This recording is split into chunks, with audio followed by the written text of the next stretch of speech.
Alright guys, what is going on? Let me move the mic over here some, but it's been quite some time since I did a wrestling review on the channel. It's like 2 weeks maybe. Last week, it was because of the winter meetings. My channel did really good during the winter meetings, so I didn't even bother with wrestling.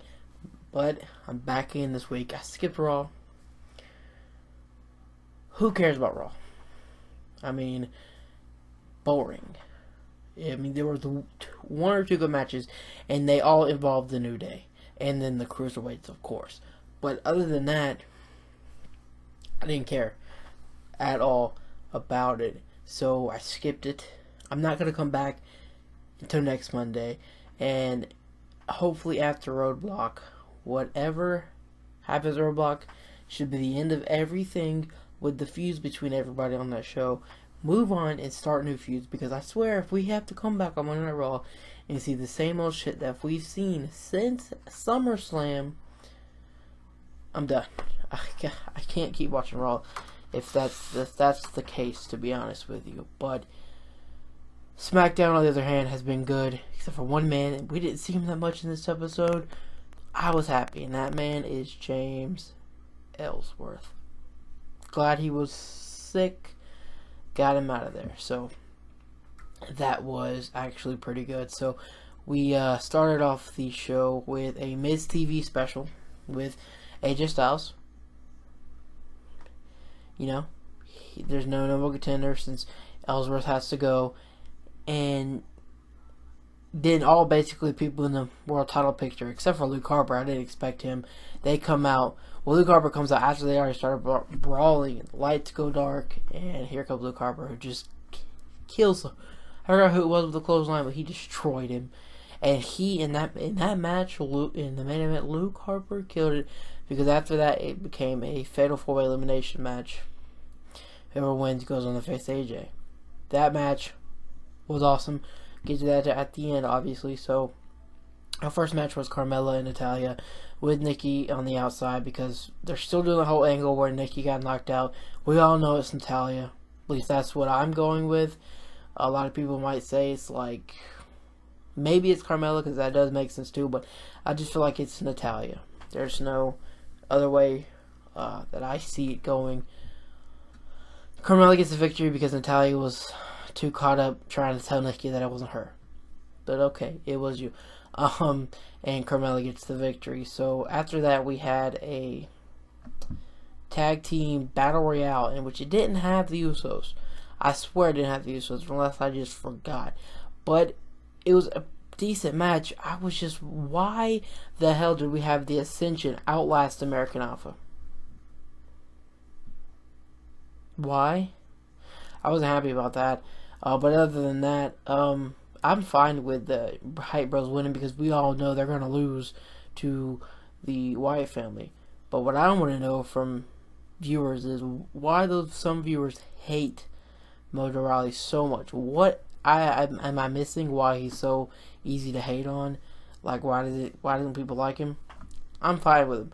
And Zack Ryder winning that for the team, he's been here for so long, and each time he gets those big victories, it's great to see.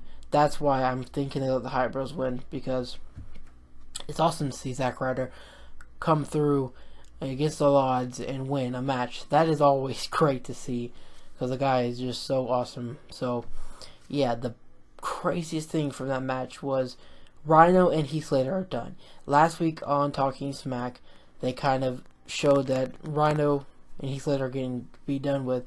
The Battle Royale, somebody pushes Heath into Rhino and eliminates Rhino. So I was like, yeah, it's done.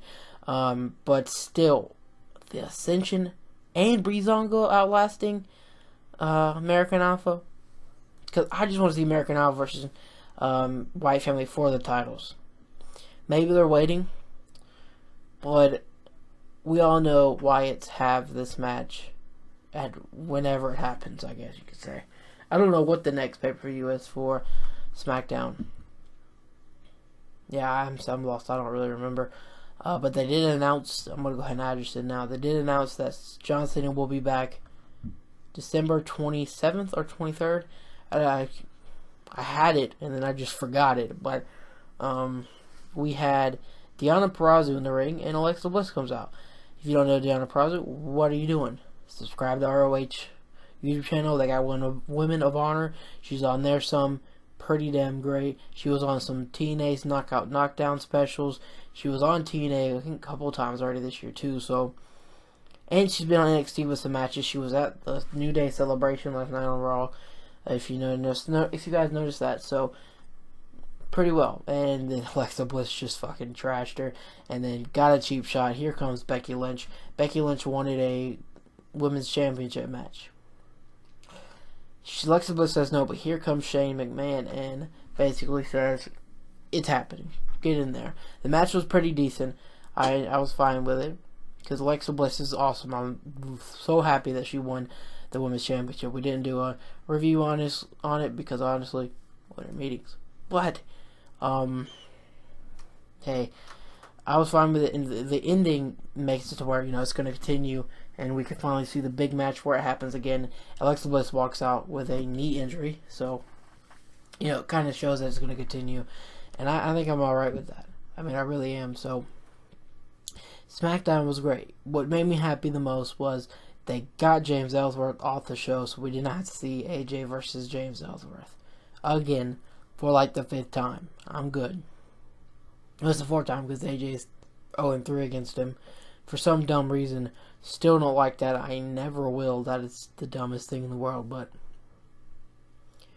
that No More Contenders elimination fatal 4-way, that whole long saying, that match was insane. And the guy you got to take notice of walking out of that match is Luke Harper. First thing, he destroyed everybody. When that match first started, he was launching Ziggler like he was nothing. Threw Dean Ambrose out of the ring, and then somehow, randomly, sees Dean Ambrose on the outside, hits a suicide dive through the ropes, comes back in, Miz is clapping, because he just not wanted any part of Luke Harper, and then he takes out the Miz. And it takes both Dolph Ziggler and Dean Ambrose to finally get him out of the match. And then that whole, how Miz got eliminated because he was the first one to get eliminated, that whole scene, that whole part where Dean Ambrose was going for Dirty D's on Luke Harper. Dolph Ziggler hit a super kick, which then turned around. Luke Harper hit Dolph Ziggler with that forearm. Then here's fucking Dean Ambrose with a rebound lariat. Everybody's down, which I thought that was awesome.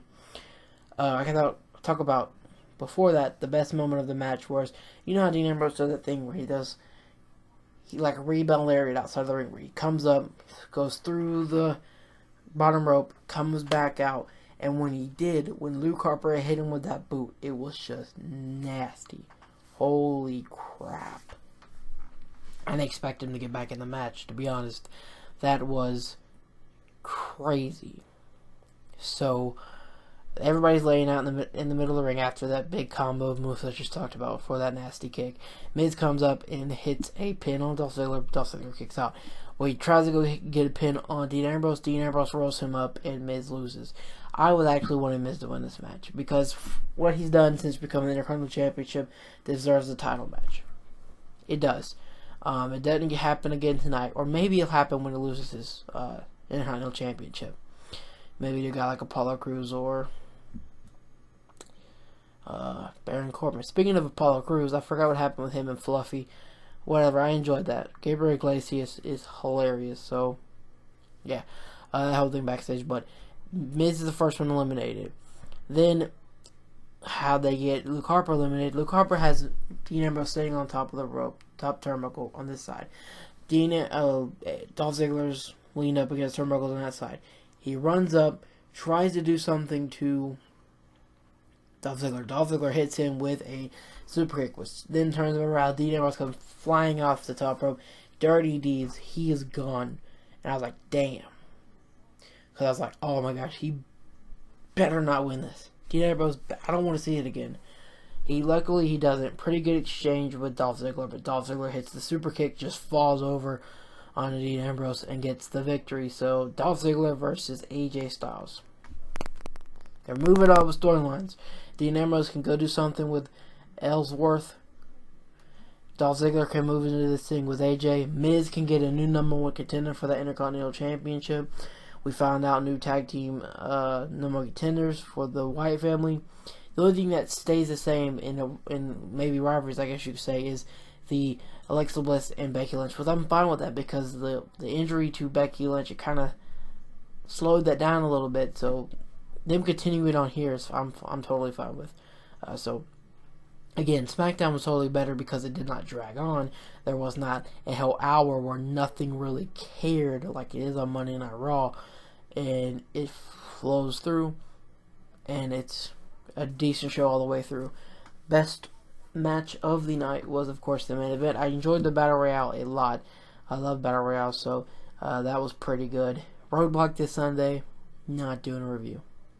Like I said, I'm not looking forward to it. The one thing I am looking forward to this week is on Thursday night, Total Non-Stop Deletion. Oh my gosh. I will be doing a review on that here too on this channel, so you're looking forward to TND, hit the subscribe button, hit the like button, and hashtag TND in the comments. But I am hyped as hell for that. Don't think anybody from WWE will be in the tag team Apocalyptico as Matt Hardy is calling out everybody. Called out Batista, called out DX, called out everybody in the Battle Royale tonight. Then called out Wyatt Family. Wyatt Family member Bray Wyatt actually responded, which I thought that was awesome. But you know it's not going to happen. I know the Rock and Roll Express are there. I'm thinking the Young Bucks because of what's happening. Why would ROH say, yeah, they'll let Matt Hardy come in and have a match, but not in return let the Young Bucks come over and do this for Total Non-Stop Deletion? So a lot of people said, oh, just because Matt Hardy did ROH, he's not, the Young Bucks are not going to TNA to do this one thing. Why? That's shit. ROH just kill. I mean, they stole it from him. I mean, really, that's ridiculous. So I think they'll be at TND. There's supposed to be like 40 fucking tag teams. Wow. And there's going to be a world title match, and Maxwell is making his debut. I cannot wait for that. So, TND Thursday. Any other sports-related news comes up will be the next video. If not, next time you see me is Total Non-Stop Deletion. Like, subscribe, and comment. I am out. Let me know what you think about SmackDown down in the comments below. Thank you for watching.